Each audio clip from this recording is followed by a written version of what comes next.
Olá, seja bem-vindo ao Legal e Atual, programa da TV Assembleia que mergulha no universo jurídico e nos temas do nosso dia a dia.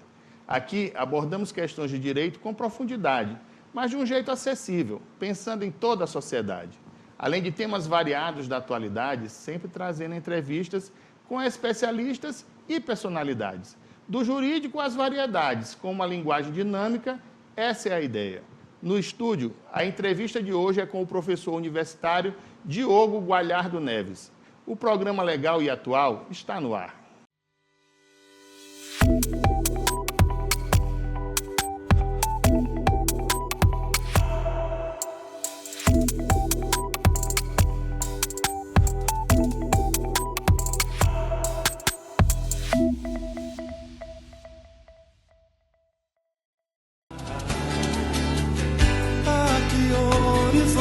Belo de se refletir. Outro dia me disseram que o amor nasceu aqui, saiu de trás do sol, com um jeito de guri, tanto novo como leve.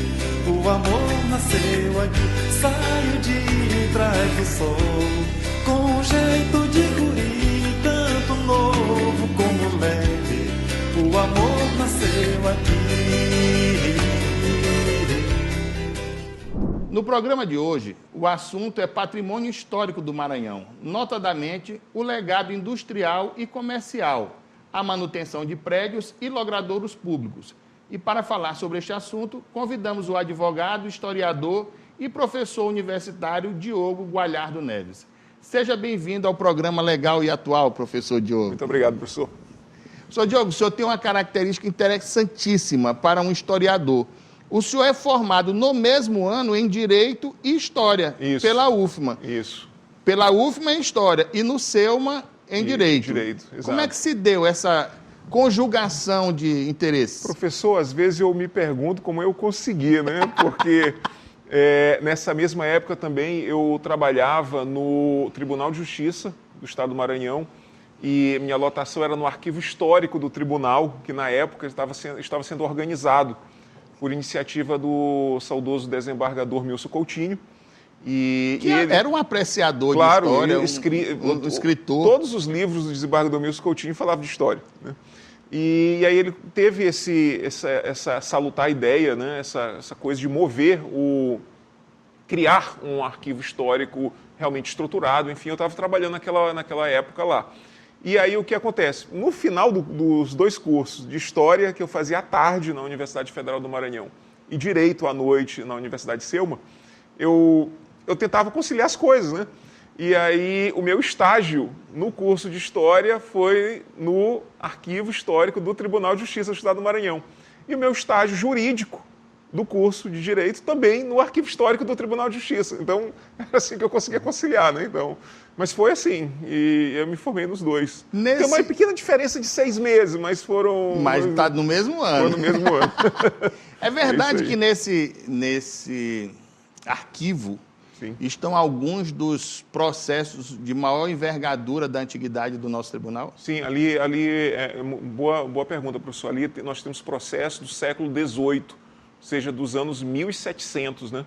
E processos que causaram, inclusive, comoção nacional na época em que os eventos aconteceram, como, por exemplo, o chamado crime da Baronesa, na década de 1870, né? Também o caso Pontes Visgueiro, que foi um desembargador que cometeu um crime. Contra a Mariquinha. Exatamente. Então, esses processos, dentre vários outros processos, que literalmente são livros para a história do Maranhão, estão lá no Arquivo Histórico do Tribunal de Justiça. Alguns, inclusive, transformados em livro pelo professor Eulálio Figueiredo, Isso. né? Não, vários. Eu faço, inclusive, homenagem ao doutor Eulálio. Eu tenho alguns livros dele, da ZBM também, a Zona do Baixo Meretriz, que também fez parte da história da cidade meus no tios século eram XX. frequentadores assíduos. Então, olha só, os historiadores, em geral, eles pesquisam muito sobre o período colonial e imperial por causa da escravidão. Mas não é muito comum você achar obras sobre a história de São Luís e do Maranhão no século XX, né? E que também é muito rica e muito importante, né? E que ajuda também a desmistificar alguns pensamentos que as pessoas têm. Então, e o Arquivo Histórico do Tribunal de Justiça, eu recomendo muito como historiador e como jurista mesmo, que as pessoas vão lá e que tem muita coisa, é um tesouro aquilo. Como é que é o caso? Eu não sei se o senhor conhece, mas eu já ouvi falar, nunca tive a oportunidade de aprofundar, mas diz que tem um caso do processo das formigas, né? Sim, o famoso processo das formigas. Mas ele é um processo eclesiástico, né? Ele está em outro Desembargador arquivo. Cleões, então, deve conhecer com profundamente. certeza. Olha, exatamente, que é o pesquisador da história da igreja. Então, o processo das formigas. As pessoas acham estranho, porque é o que acontece. Certa feita, os padres do convento de Santo Antônio se depararam com a circunstância de que formigas estavam comendo a farinha. Eles usavam a farinha para fazer pão, simplesmente um formigueiro enorme dentro da cozinha comendo a farinha. E aí um dos padres lá disse, não, vamos matar as formigas. Não. Outro respondeu, são criaturas de Deus e tem que passar por um julgamento.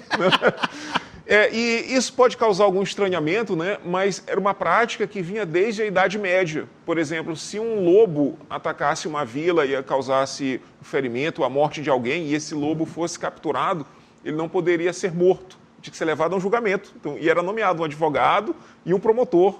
Não era feito um julgamento, porque na ideologia medieval, sendo seres vivos e criaturas de Deus, tinham que ser julgadas, né? E aí, remotamente, no século XVIII, 500 anos depois, já dessa ideologia não existe mais na Europa, em São Luís do Maranhão, houve o caso do julgamento das formigas, e algo absolutamente inédito nas Américas. E aconteceu aqui em São Luís, é um caso pouco conhecido, às vezes uma pessoa ou outra do direito ouve falar, os historiadores, mas não é um caso do grande público e que merecia realmente, sim, ser mais conhecido também. O caso o crime da baronesa, foi ele que se deu ali no Palácio das Lágrimas? Não. O Palácio das Lágrimas já é um outro caso. Fica bem ao lado do chamado Palácio das Lágrimas, né? Mas eu começo alertando que, quando aconteceu o crime, a Ana Rosa Viana Ribeiro, ela não era baronesa ainda. Né? Ela era esposa de Carlos Fernando Ribeiro. Depois, o Carlos ainda não tinha adquirido tinha o título de Barão de Grajaú, que ele vai adquirir em 1884, 14 anos, 15 anos depois do homicídio.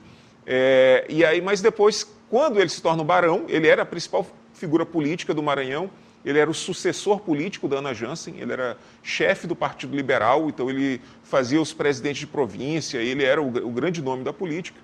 E aí os detratores dele associaram o crime à pessoa dele, né? Então, o crime da baronesa. Aí botaram para rifar. Mas isso não abalou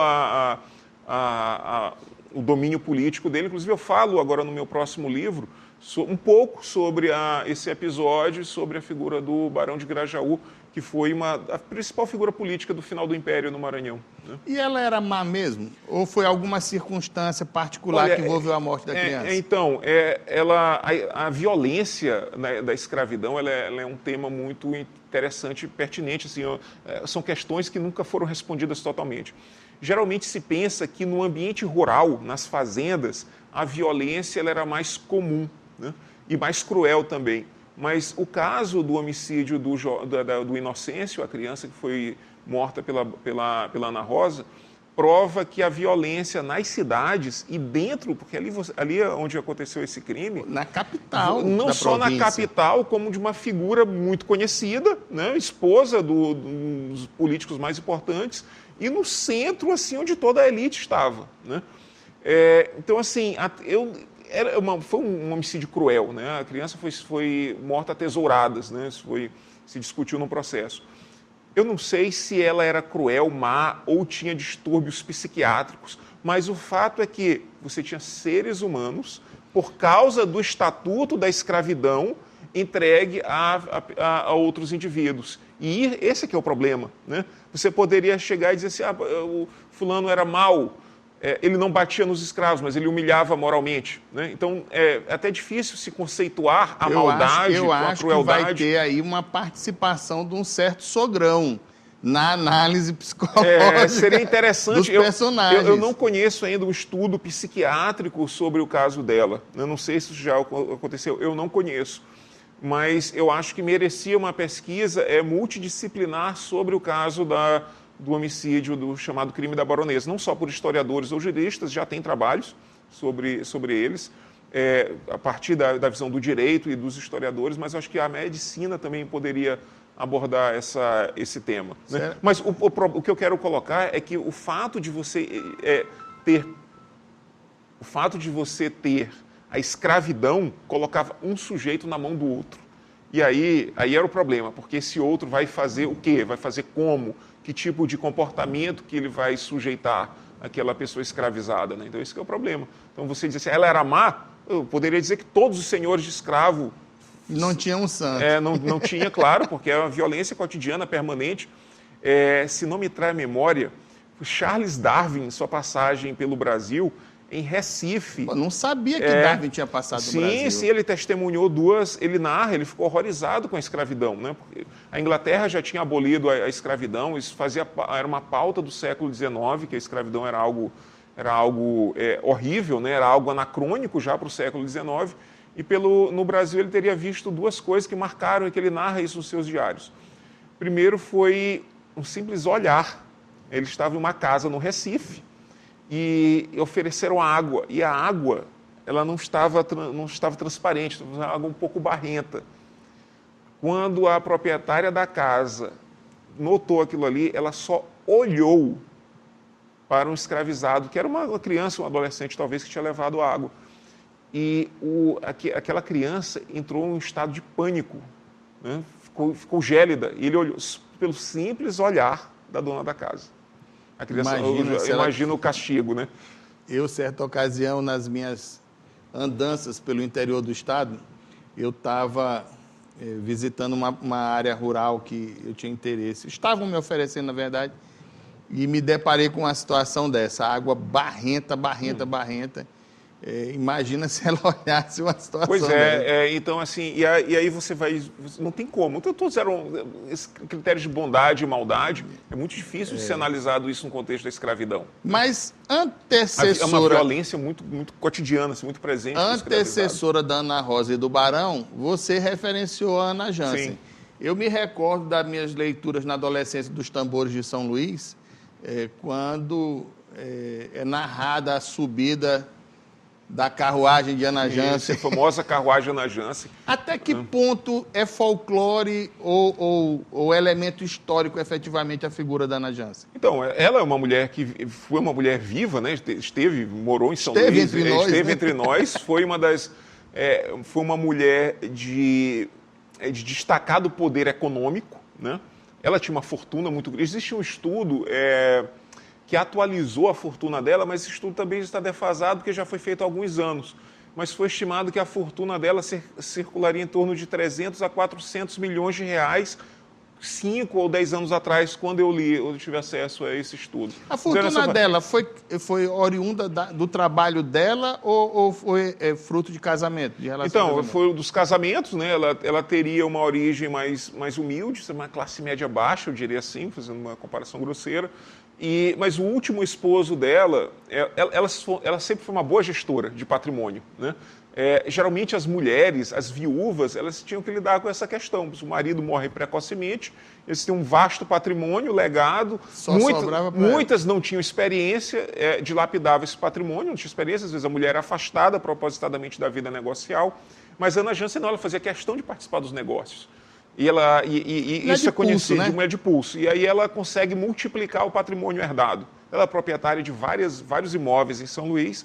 Dizia-se que a principal fonte de renda dela era a locação de imóveis na cidade. Muitas casas, muitos casarões, ela alugava isso, né? Era a principal fonte de renda dela. Então, ela era uma mulher muito destacada no ambiente econômico. Ela vendia água para a cidade. Eu falo isso na minha dissertação de mestrado.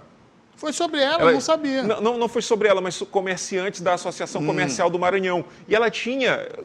A mulher, no século XIX, ela não poderia ser uma figura da associação comercial. A associação, na verdade, vai ser fundada um pouco depois da morte dela. Mas ela não podia figurar entre os comerciantes, porque era uma mulher, né? Mas ela tinha os prepostos dela entre os comerciantes, os que negociavam em nome dela. E aí era fortuna mesmo, era um dinheiro. E eu lembro de um imigrante espanhol, que no Maranhão, ele depois virou a famosa firma Cunha Santos, né? A firma Cunha Santos tem um casarão lá na Rua Portugal, que a fachada principal dele é na Rua Portugal, mas na rua de trás, que me foge agora o nome, tem ainda pintado na faixa Cunha Santos. Foi talvez uma das casas comerciais mais ricas do Maranhão no século XIX. e ele era sócio ou representava a Ana Jansen no comércio de águas, né? Ele enriqueceu, inclusive, vendendo água potável nas casas, não tinha abastecimento nas casas, e a Ana Jansen recolhia das fontes da cidade e ia vender de porta em porta, né? Não ela pessoalmente, né, mas os empregados. Os prepostos. Exatamente. E aí ela fez grande fortuna. E o fato dela ser muito rica, ela também atuava na política. Ela elegia deputados federais, né, na época se chamava deputados gerais. Ela fazia as candidaturas, né? Ela dizia quem ia ser candidato e quem não ia ser candidato. E aí são muitas histórias interessantes sobre ela, né? Professor, o senhor referenciou essa dupla fachada desse imóvel. Tem alguma referência específica? Porque eu me lembrei, durante sua narrativa, que os abastados Sim. eram pessoas com eira e beira. Eira e beira porque na fachada de suas casas o telhado tinha 2 ou 3 caídas, né? Extensões da telha. Por isso, eira e beira, né? Eu vou lhe explicar uma curiosidade. Na verdade, isso é um mito, né? Isso não corresponde à realidade. Me disseram isso lá em Alcântara. Não, mas se conta isso no Brasil afora. Mas é um mito, assim. Hoje é menos divulgado esse mito, mas não é verdade. Ele faz referência a eira e beira, eram pessoas ricas, mas a eira, o que é eira? Se for ao dicionário agora, inclusive até tem uma citação bíblica nos evangelhos. Tem uma certa passagem que Cristo vai, inclusive é narrado na missa de fim de ano. Cristo vai e varre a sua eira, preparando o terreno. Então, a eira, ela é o terreiro de dentro da casa, né? Então, alguns casarões, os mais ricos, não é o meu caso, eu não sou milionário, mas eu tenho um casarão no centro histórico e ele tem uma eira. Ele tem uma eira. A eira é literalmente uma área livre, uma espécie de praça ou terreiro dentro do casarão, né? E aí, um jardim de inverno, talvez? Mas de grandes dimensões. E aí, o beiral, sim, a beira, né, dos telhados, né, o beiral. O beiral era uma construção típica portuguesa, né? Tanto que esse ditado, na verdade, ele tem origem lá em Portugal. Era eira, beira e pé de figueira, era alguma coisa assim. Então, o beiral, sim, aí é a beira. Mas a eira é o terreiro da casa, e só os ricos tinham casas com eira, né, que era o terreiro, né?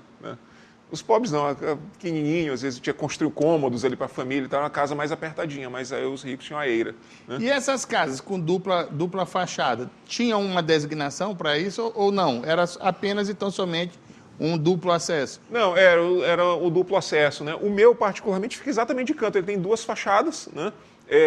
Mas o que é interessante? Como hoje também é muito valorizada as casas de canto para o comércio. As casas de esquina, elas eram especialmente casas de comércio, né?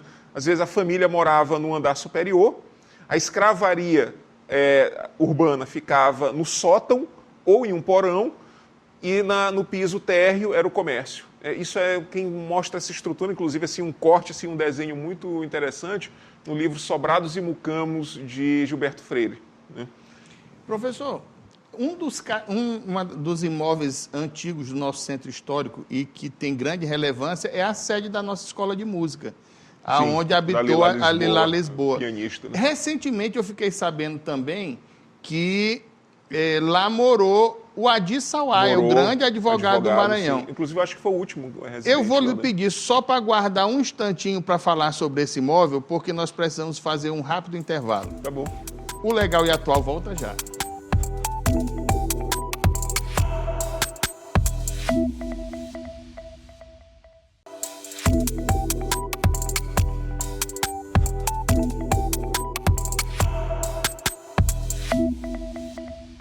Estamos de volta com o programa Legal e Atual na TV Assembleia. E o nosso convidado no estúdio é o advogado, historiador e professor universitário Diogo Gualhardo Neves. Estamos falando sobre patrimônio histórico do Maranhão. Professor Diogo, me fale sobre o palacete da sede da nossa escola de música. Então, ali é chamado Palacete Lila Lisboa, né? Faz homenagem à pianista Lila Lisboa. O pai dela foi um dos grandes comerciantes do Maranhão, José João de Souza, se não me trai memória, português, foi presidente da Associação Comercial do Maranhão por muitos anos, eu fiz um estudo sobre ele, e aquele palácio ele é fenomenal, aquele realmente é um palácio. São, se não me engano, 4 pavimentos, e ele fica ali à esquina da Rua da Estrela, com 14 de julho, não, acho que 14 de julho, se não me trai memória.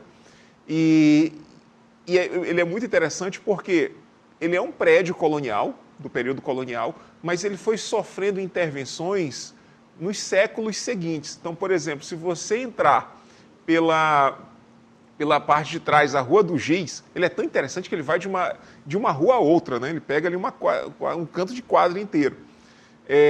Se você entrar pela garagem da Rua do Giz, você olha uma arquitetura da década de 1920, uma arquitetura Art Nouveau. Mas se você dobra para descer para a Rua da Estrela, você já vê a arquitetura colonial. Se você olha para cima, você já tem no último pavimento, você já tem uma arquitetura do começo do século XX. Então, aquele palacete ele é impressionante justamente por isso. Dizem que é uma das escolas de música mais bonitas do país. Sim, com certeza. Ali é possível ver pelo menos 200 anos de arquitetura, de estilos arquitetônicos diferentes que foram utilizados ali. Professor, recentemente, acompanhando suas redes sociais, eu tenho visto reiteradas publicações que o senhor tem feito de imagens do nosso patrimônio industrial. Isso. Eu já vi uma sobre a fábrica da Fabril. Isso. Vi uma sobre a fábrica São Luís. Exato. Vi até o carrinho de Nilzinho Santos. O primeiro automóvel do Maranhão. Agora, em 2025, são os 120 anos da chegada do primeiro automóvel do Maranhão, que foi aquele Speedwell dele, Phantom, que trouxe em 1905, né? E a operação para trazer aquele carro, ele também foi uma coisa impressionante, né? Que ele foi de navio, sim, que veio da Inglaterra, de navio encaixotado. Vapor. Navio a vapor, desembarcado ali, provavelmente ali próximo da Madre Deus, ali. Né? Na rampa Campos Melo, ali por ali. E era um automóvel que a velocidade máxima dele não chegava a 20 km por hora. Mas um cavalo de corrida passava dele. Pois exato, sim, os primeiros automóveis. O puro sangue inglês, um PSI. E aí são 120 anos da chegada do primeiro automóvel. Até lá no meu Instagram, quem quiser acompanhar, @Gualhardo. Eu escrevo que o automóvel... Queridos, é Guagliardo. Não, é Gualhardo mesmo, não é Gualhardo. Porque é muito difícil, né? O nome italiano, né? Botei o aportuguesamento mesmo, Gualhardo. Então, viu, professor? E aí o automóvel, em 1905, ele não era um veículo de transporte. Né? Eu escrevo isso lá, ele era um esporte, né? Um esporte de ricos. E o Nilzinho Santos, Joaquim Alves dos Santos, né, o proprietário da Fabril, né, ali do canto da Fabril. Ele é o criador da Fabril? O pai dele. O pai dele, né, um comerciante português. Mas quando o pai foi investir na construção da fábrica, o filho já era adulto. Então, na verdade, foi pai e filhos que tiveram essa ideia de construir ali a Fabril, que foi, por algum tempo, a maior indústria do norte e nordeste do Brasil. E fabricava o quê? Tecido, roupa? Tecidos e tudo que uma fiação podia produzir. De tecidos, os tecidos da Fabril, eles eram tecidos de alta qualidade, né, vendidos nacionalmente. Apesar do principal produto, o principal tecido maranhense, Maranhão produziu muito tecido por mais de 60 anos. Durante muito tempo foi um polo produtor de algodão, né? De algodão, e ele processava o próprio algodão produzido aqui no Maranhão. O principal tecido era o brim, né, da calça jeans. Né? Se fosse hoje, o Maranhão seria rico. Né? Naquela época, o jeans ele era um tecido dos trabalhadores. Né? Mas a Fabril e a fábrica do Rio Anil, e depois virou Sintra, e hoje é um IFMA, sim, ali fazia o tecido alvejado, né? Prédio o tecido belíssimo branco. Também. Sim, e ali fazia tecidos de qualidade melhor, né? A Fabril e a Companhia do Rio Anil. Mas tudo que uma fiação podia fazer, eles faziam. Velas para barcos, até mesmo fio de vela, aquele fiozinho que fica dentro da vela, até isso eles faziam. Então tudo que uma fiação podia fazer, a tecelagem podia fazer, eram feitos nessas fábricas. O Maranhão deve muito ao governador Lobão e à dona Anice Lobão pela recuperação daquele prédio, sim, e transformação no Sintra. Um prédio de uma singularidade ímpar. Se não fosse, poderia ter sido perdido, né? Como os outros. Sim, exato. Né? Como no caso da fábrica São Luís, na Madre Deus, que é abandonado. O prédio onde funcionava a fábrica da Fabril, que também era um prédio muito bonito. Se acabou no tempo? Não sobrou uma parte, como por exemplo, um trecho do Muro das Lamentações. Tem o Muro das Lamentações e apertadinho ali da rua Senador João Pedro, dá para ver um pouco o galpão, que hoje é um galpão de uma rede de supermercados ali. aquela estrutura fazia parte da unidade têxtil. Então, eu especulo que aquele prédio comprido que se encontra ali, ele é mais ou menos 30% a 40% do que era a estrutura da Fabril. Né? Então, ali tem paredes, tem uns drenos de água ainda, de ferro, parte do telhado ainda é o telhado original, então ali tem uns 30% a 40% da fábrica. Tem um relógio, está parado a torre do relógio ali. Né? Ali também tem um prédio belíssimo em ruínas, que eu soube que hoje é do INSS, está se acabando, que é... O famoso chalé da Fabril. Né? Eu passava aquilo ali, eu achava lindo. Depois, quando o mato começou a tomar conta, eu achava que era mal assombrado. Né? E depois eu fiquei sabendo que era do INSS, que nunca tomou a reforma do prédio. A situação, tem verdade nisso? A situação daquela casa é vergonhosa, o professor falou muito bem. Ali era a residência do Joaquim Alves dos Santos, do Nhozinho Santos. Diz que ela veio pré-moldada, né? Sim, a estrutura de ferro, não só... Várias coisas da própria fábrica vieram diretamente da Grã-Bretanha, mas a própria casa também veio de lá. A estrutura de ferro, que hoje é visível, aquela estrutura de ferro pré-moldada, veio também da Grã-Bretanha, e aquela estrutura é única no Maranhão. É o único caso, é o único imóvel ainda visível, não demolido, no Maranhão com essa estrutura. Existem alguns poucos outros no Brasil, no Maranhão aquele ali é o único, está em um estado de arruinamento, pertence ao INSS por causa de dívidas previdenciárias da fábrica quando fechou, mas era dever do INSS preservar, manter aquele imóvel íntegro. Inclusive eu defendo que ali deveria ser o Museu do Futebol do Maranhão, porque aquele lugar é onde houve o primeiro jogo de futebol. Atrás da Fabril existia o estádio Santa Isabel, eu da fábrica. Dele, o Garotinho ainda existia. Então, esse estádio, ele era o estádio da fábrica. Né? Ali teve comício de Getúlio Vargas, quando veio ao Maranhão, nos anos 50. Já presidente da República. Então, aquele lugar é muito importante para a história do Maranhão. E é completamente desprezado pelos governos, tanto passados como presentes. Aquilo ali, acho que caberia, de repente, até não sei se seria a medida mais apropriada, mas talvez uma ação popular contra a União. Uma ação popular contra a União e contra o INSS pela preservação daquele imóvel, que o abandono dele é vergonhoso. Vamos analisar isso aí, professor. De repente a gente patrocina essa causa junto. Eu já vou entrar com uma ação popular também do patrimônio histórico contra a União, agora em janeiro. Mas não vou revelar o tema agora. Mas vai acontecer também. Professor, e a Fábrica São Luís? Pois é, a Fábrica São Luís é uma tristeza, né? A Fábrica São Luís são aquelas ruínas que quem passa ali no anel viário, na Madre Deus, olha um prédio comprido, arruinado, ao lado do Ceprama. Ali é a Fábrica São Luís. O Ceprama é a antiga fábrica Cânhamo, né? Exato. Pertenceu à família de meu pai. Inclusive, eu falo um pouquinho dela nesse livro, que eu lhe dei de presente, mas eu tenho um livro específico sobre a Cânhamo. O livro ao qual ele se refere é este aqui, Ligeiras Lembranças. Ligeiras Lembranças, que é um livro que, na verdade, foi escrito pelo triavô do professor e que ele... Que se chamava Ligeiras Lembranças, né? O livreto dele. Ele fez a gentileza de nos presentear, que vai ser objeto de nossa leitura agora nas férias. Então, olha só, São Luís era uma cidade tão industrial que nós tínhamos 3 fábricas unidas praticamente muro com muro. A fábrica São Tiago, a famosa Sabão Martins, ali na subida da Cajazeiras, onde hoje há um supermercado Mateus. Atrás dele tem as ruínas de parte da fábrica.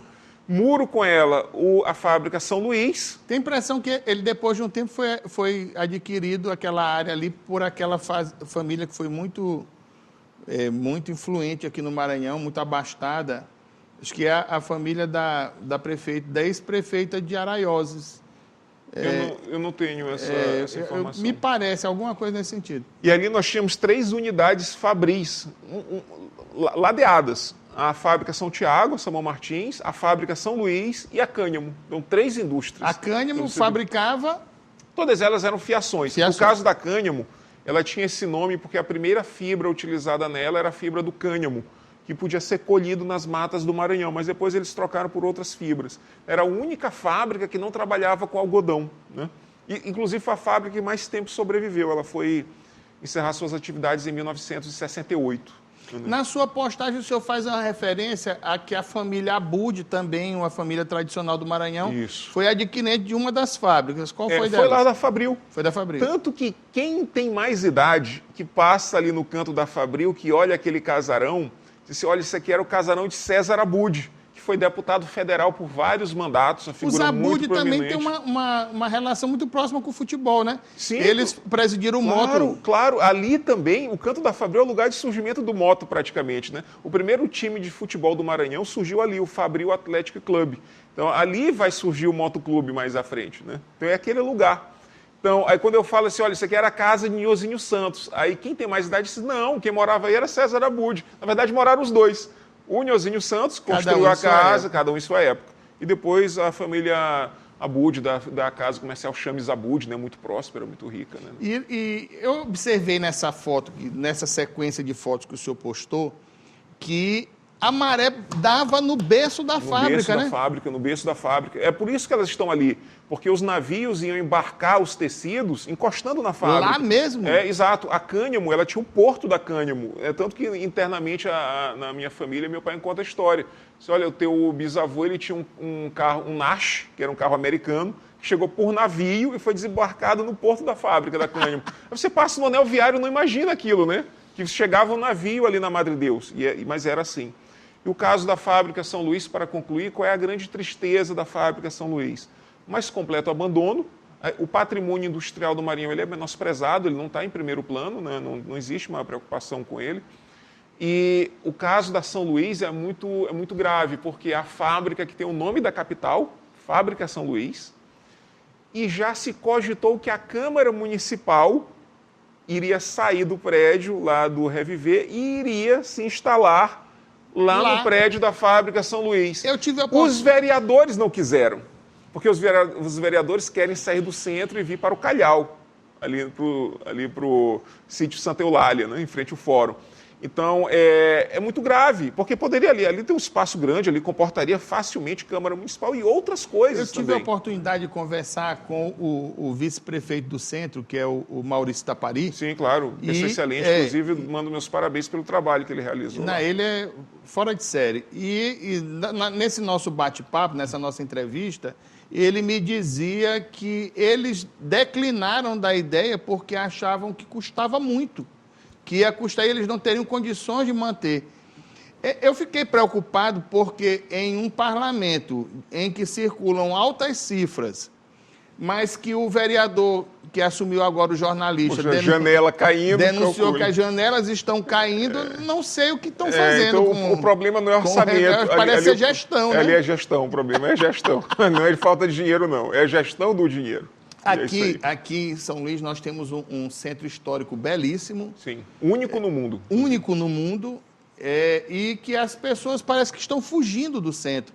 E parte da nossa entrevista versou exatamente sobre a ocupação do centro. Exato. A importância de se reocupar o centro. Inclusive, eu queria mandar os parabéns para o presidente do Tribunal de Justiça, pela notícia que eu li, foi no blog do Diego Emir, que o Tribunal de Justiça, agora na gestão do desembargador Frois Sobrinho, adquiriu os prédios do Bradesco e do Banco do Brasil, ali ao lado do tribunal, para fazer a expansão do tribunal e ele não se retirar do centro histórico.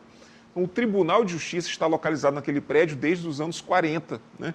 Então, daqui a pouco vai completar 100 anos naquele lugar. Então, é uma decisão louvável, eternamente, sempre louvável manter o Tribunal de Justiça no centro da cidade. Sem dúvida. Porque as autoridades têm que dar o exemplo. O governo do Estado tem que estar ali no Palácio dos Leões. A Prefeitura tem que estar no Palácio Lara Vardieri. O Tribunal de Justiça tem que estar ali. Né? Então, o governo do Estado comprou agora o Vila Rica, né? As autoridades, em primeiro lugar, têm que dar o exemplo. É vergonhoso que a Câmara Municipal de São Luís deu um mau exemplo, né? Saindo dali. Infelizmente. Infelizmente. Professor Diogo, enriquecedor o nosso bate-papo.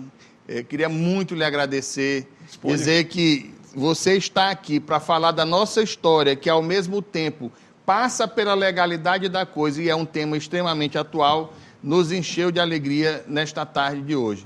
E, infelizmente, o legal e atual está chegando ao fim. Espero que você tenha saído mais informado e que cada nova conversa inspire reflexões e ações. Lembrando que toda quinta-feira, às 3 da tarde, temos um encontro marcado pela TV Assembleia, canal 9.2 e também pelas nossas redes sociais. Obrigado pela sua companhia e até o próximo programa.